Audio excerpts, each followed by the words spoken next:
Hello and welcome back to my channel. Jacob Payton here, and I'm talking about Only the Dead Know Burbank by Bradford Tatum. I absolutely love this cover here.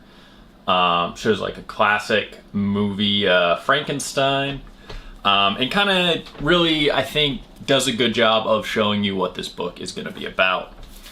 And it says, from the shadows of Berlin's first experiments with expressionist cinema to the glamorous deserts of Hollywood, this sweeping, stylish love letter to the golden age of horror cinema tells the wonderful, tragic story of Maddie Ohm, a young girl with a secret that has given her incredible insight into the soul of horror, ...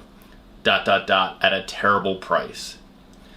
A young girl awakens in a hastily dug grave, vague memories of blood and fever, her mother performing a mysterious ceremony before the world went away. Germany has lost the First World War, and Europe has lost millions more to the Spanish flu epidemic.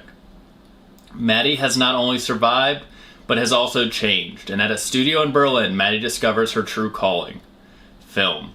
With her intimate knowledge of fear, death, and realms beyond the living, she practically invents the modern horror genre on the spot. Before long, she travels to California and institutes herself in Hollywood as the genius secretly behind the Phantom of the Opera, Dracula, and Frankenstein, and yet she must remain in the shadows, a chilling apparition, suspended eternally between worlds.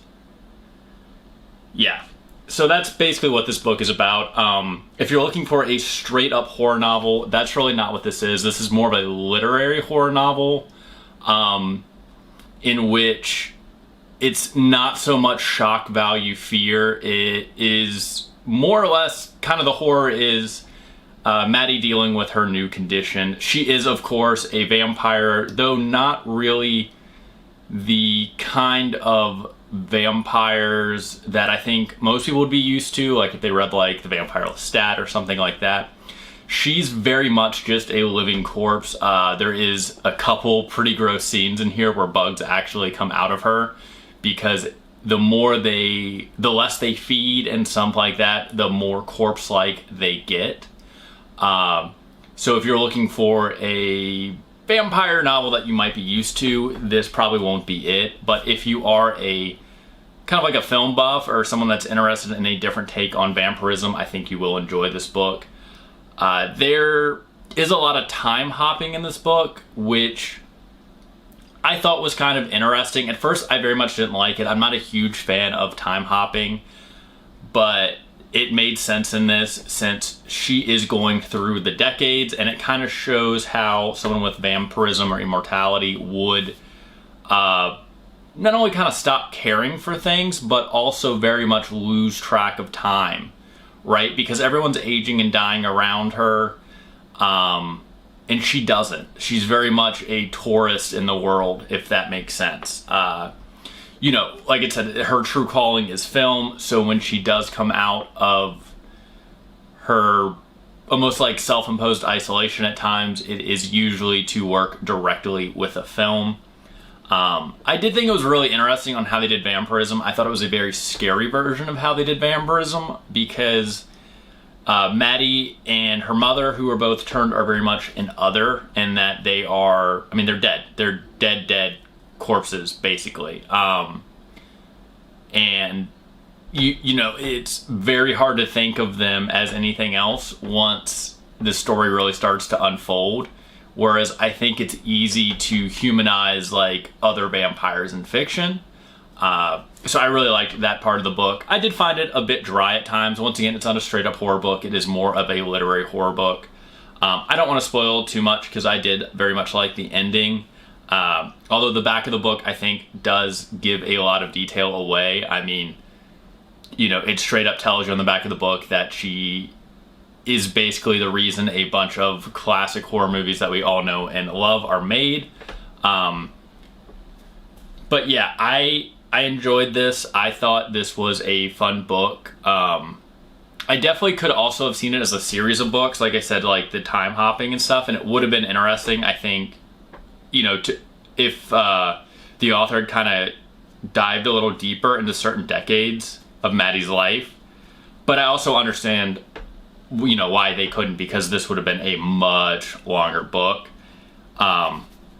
But yeah, if you like horror cinema and you like vampires and you want to get a different take on both, then I highly recommend reading this book. If you are looking for a straight up vampire book, then I think you should probably look somewhere else, because I don't think you're going to find the kind of story you're looking for in this. It is not a straight up horror book. It is a very much quieter book. It's a very much more literary book, and it's kind of dealing with a lot of other themes. A lot of emotional turmoil and stuff like that, instead of, you know, straight up like bodily horror or anything like that, like we would see in a lot of vampire horror books, just like Salem's Lot, or, you know, anything like that. This isn't 30 Days a Night is what I'm getting at. This is very much more of like a drama. There's also, if you're looking for some sort of like love interest or something like that, like a big romance, you're also going to be disappointed, because that is also not in this book. It is very much just Maddie making movies over the year and learning to come to terms with her new condition, and also discovering more about what it actually is.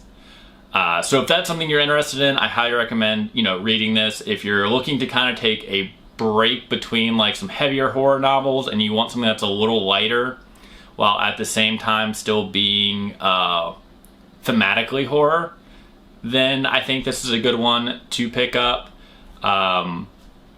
But yeah, I don't know. It's not my all-time favorite vampire book. I did enjoy it. I'm glad I got it, but I don't necessarily know if I would read it again.